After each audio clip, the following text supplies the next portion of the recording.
Hi guys, welcome back to my channel NP Tech. അപ്പോൾ ഇന്നാണ് നിങ്ങൾക്ക് മുന്നിൽ വന്നിരിക്കുന്നത് എന്തിനാണെന്ന് വെച്ചാൽ എല്ലാവർക്കും ഉപകാരപ്പെടുന്ന ഒരു ചെറിയ ടിപ്പായിട്ടാണ് ഇന്ന് നിങ്ങൾക്ക് മുന്നിൽ വന്നിരിക്കുന്നത്.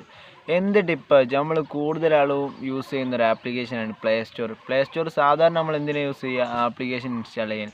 ഈ ആപ്ലിക്കേഷൻ ഇൻസ്റ്റാൾ ചെയ്യുമ്പോൾ ചില ആൾക്കാർക്ക് ഇൻസ്റ്റാൾ ചെയ്യാൻ തടസ്സമുണ്ട്. എല്ലാവർക്കും അല്ല, ചില ആൾക്കാർക്ക് മാത്രം. അതായത് നമുക്കൊക്കെ പെട്ടെന്ന് ഇൻസ്റ്റാൾ ചെയ്യാനുള്ള ഓപ്ഷൻ വരുന്നുണ്ട്, പക്ഷേ ചിലവർക്ക് എന്ത് വരുന്നില്ല, ഇത് ഇൻസ്റ്റാൾ ചെയ്യാൻ പറ്റുന്നില്ല. അങ്ങനെയുള്ളവർക്കാണ് ഇന്നത്തെ ഈ വീഡിയോ ഞാൻ ചെയ്യുന്നത്, അങ്ങനെയുള്ളവർക്ക് മാത്രം. അപ്പോൾ നിങ്ങൾ കണ്ടു വെച്ച് കുഴപ്പമൊന്നുമില്ല, കണ്ടു നോക്കുക. അപ്പോൾ ഗൈസ്, നിങ്ങളെൻ്റെ വീഡിയോ ആദ്യമായിട്ട് കാണുന്നവരാണെങ്കിൽ സബ്സ്ക്രൈബ് ചെയ്യാൻ മറക്കണ്ട. സബ്സ്ക്രൈബ് ചെയ്യുമ്പോൾ തൊട്ടടുത്ത ബെല്ലൈക്കൺ എനേബിൾ ചെയ്യാനും മറക്കണ്ട. വീഡിയോ ഇഷ്ടപ്പെട്ടാൽ ലൈക്ക് ചെയ്യാനും. അപ്പോൾ നമുക്ക് നേരെ വീഡിയോയിലേക്ക് പോകാം. ഗൈസ്, എൻ്റെ ഫോണിൽ ഇങ്ങനെ ഒരു പ്രശ്നമില്ലാത്തതുകൊണ്ട് തന്നെ എനിക്കിത് സ്ക്രീൻ റെക്കോർഡാക്കി നിങ്ങൾക്ക് കാണിച്ചു തരാൻ പറ്റില്ല ഗൈസ്. അപ്പോൾ നിങ്ങൾ എന്താ ചെയ്യേണ്ടതെന്ന് വെച്ചാൽ ആദ്യം മൊബൈലിലെ സെറ്റിങ്സ് ഓപ്പൺ ചെയ്യുക.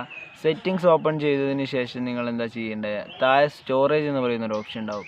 സ്റ്റോറേജിൽ ക്ലിക്ക് ചെയ്താൽ നിങ്ങളുടെ മൊബൈലിലുള്ള എല്ലാ ആപ്ലിക്കേഷൻസും നിങ്ങൾക്ക് അവിടെ കാണാൻ സാധിക്കും. അവിടെ നിങ്ങൾ പ്ലേ സ്റ്റോർ എന്ന ആപ്ലിക്കേഷനിൽ ഒന്ന് ക്ലിക്ക് ചെയ്ത് ഒന്ന് ക്ലിയർ ഡാറ്റ ചെയ്യുക. അവിടെ ക്ലിയർ ഡാറ്റ എന്ന് പറയുന്ന ഓപ്ഷൻ ഉണ്ട്. അപ്പോൾ നിങ്ങളൊന്ന് ക്ലിയർ ഡാറ്റ ചെയ്യുക. ശേഷം ബാക്ക് വന്നതിന് ശേഷം നിങ്ങൾ പ്ലേ സ്റ്റോറിൽ കയറി ആപ്ലിക്കേഷൻ ഡൗൺലോഡ് ചെയ്യാൻ പറ്റുന്നുണ്ടോ എന്ന് നോക്കുക. എന്നിട്ടും ഡൗൺലോഡ് ചെയ്യാൻ പറ്റുന്നില്ല എങ്കിൽ നിങ്ങൾക്ക് പ്ലേ സ്റ്റോറിൻ്റെ മുകളിൽ കാണാം 3 ഡോട്ട്. അവിടെ ക്ലിക്ക് ചെയ്തതിന് ശേഷം അവിടെ സെറ്റിങ്സ് എന്ന് പറയുന്ന ഓപ്ഷൻ കാണാൻ സാധിക്കും. അവിടെയും ഒന്ന് ക്ലിക്ക് ചെയ്താൽ സെറ്റിങ്സ് കയറിയാൽ നിങ്ങൾക്ക് ഓട്ടോ അപ്ഡേഷൻ ആപ്സ് എന്ന് പറയുന്നൊരു ഓപ്ഷനുണ്ട്. അവിടെ ക്ലിക്ക് ചെയ്താൽ നിങ്ങൾക്ക് 3 ഓപ്ഷനാണ് തരിക. അതിൽ മൂന്നാമത്തെ ഓപ്ഷനായ ഡോണ്ട് ഓട്ടോ അപ്ഡേഷൻ ആപ്സ് എന്ന് പറയുന്നൊരു സെലക്ട് ചെയ്യാനുള്ള ഒരു ഓപ്ഷൻ ഉണ്ട്. അത് സെലക്ട് ചെയ്തതിന് ശേഷം ഡണ്ണ് കൊടുക്കുക.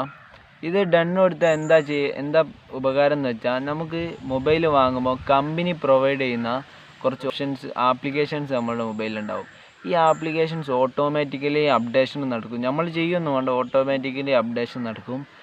നമ്മൾ അല്ലാത്ത ആപ്ലിക്കേഷൻ, നമ്മൾ പുറമേ നമ്മളെ ആവശ്യത്തിന് കയറ്റുന്ന ആപ്ലിക്കേഷൻ, ഇൻസ്റ്റാൾ ചെയ്യുന്ന ആപ്ലിക്കേഷൻ നമ്മൾ അപ്ഡേഷൻ ചെയ്യണം. ഈ കമ്പനി പ്രൊവൈഡ് ചെയ്യുന്ന ആപ്ലിക്കേഷൻ ഓട്ടോമാറ്റിക്കലി അപ്ഡേഷൻ നടക്കുന്നതാണ്. അപ്പോൾ അത് നെപ്പിക്കാനാണ് നമ്മൾ ഈ ഐഡിയ ചെയ്യുന്നത്. ഈ ഐഡിയ ചെയ്താൽ വെച്ചാൽ ഈ അപ്ഡേഷൻ നടക്കുമ്പോൾ ധാരാളം ഫയൽസും കാര്യങ്ങളൊക്കെ നമ്മൾ 2 വട്ടം 3 വട്ടമൊക്കെ കയറിയിട്ടുണ്ടാവും. അപ്പോൾ നമുക്ക് ആവശ്യമുണ്ടെങ്കിൽ മാത്രം അപ്ഡേഷൻ ചെയ്യുക, വേണ്ടെങ്കിൽ അപ്ഡേഷൻ ചെയ്യേണ്ട കേസ്. അപ്പം ഇങ്ങനെ ചെയ്തൊന്ന് ബാക്ക് വന്ന് നോക്കുക. എന്നിട്ട് നിങ്ങൾക്ക് ഈ ആപ്ലിക്കേഷൻ ഡൗൺലോഡ് ചെയ്യാൻ പറ്റുന്നുണ്ടോ എന്ന് നോക്കുക. എന്നിട്ടും സാധിക്കുന്നില്ല എങ്കിൽ നിങ്ങൾ ഒന്നും കൂടി ബാക്ക് വന്ന് ഞാൻ ആദ്യം പറഞ്ഞതുപോലെ സെറ്റിംഗ്സ് സ്റ്റോറേജ് എന്ന് പറയുന്ന ഓപ്ഷനിൽ കയറി നിങ്ങൾക്ക് ആവശ്യമില്ലാത്ത 2-3 ആപ്ലിക്കേഷൻസ് എങ്കിലും നിങ്ങളുടെ മൊബൈലുണ്ടാവും എന്തായാലും. ആ 2-3 ആപ്ലിക്കേഷൻസ് ഒന്ന് ഡിലീറ്റ് ചെയ്യുക. അതായത് എങ്ങനെ ഡിലീറ്റ് ചെയ്യണമെന്ന് വെച്ചാൽ ആപ്ലിക്കേഷൻ ക്ലിക്ക് ചെയ്ത് ക്ലിയർ ഡാറ്റ ചെയ്തതിന് ശേഷം അൺഇൻസ്റ്റാൾ ചെയ്യുക. അങ്ങനെയാണെങ്കിൽ നിങ്ങൾക്ക് കുറച്ച് ഉപകാരം ഉണ്ടാവും ഗൈസ്. അങ്ങനെ ചെയ്തതിന് ശേഷം നിങ്ങൾക്ക് ഉറപ്പായും പ്ലേ സ്റ്റോറിൽ നിന്ന് ആപ്ലിക്കേഷൻ ഇൻസ്റ്റാൾ ചെയ്യാൻ കഴിയും ഗൈസ്. അപ്പോൾ നിങ്ങളുടെ വീഡിയോ കണ്ടെന്ന് ഞാൻ പ്രതീക്ഷിക്കുന്നു. വീഡിയോ ഇഷ്ടപ്പെട്ടാൽ ലൈക്ക് ചെയ്യാൻ മറക്കണ്ട. ലൈക്ക് ചെയ്യുമ്പോൾ തൊട്ടടുത്ത സബ്സ്ക്രൈബ് ബട്ടൺ ഞെക്കി ബെല്ലൈക്കൺ എനേബിൾ ചെയ്യാനും മറക്കണ്ട.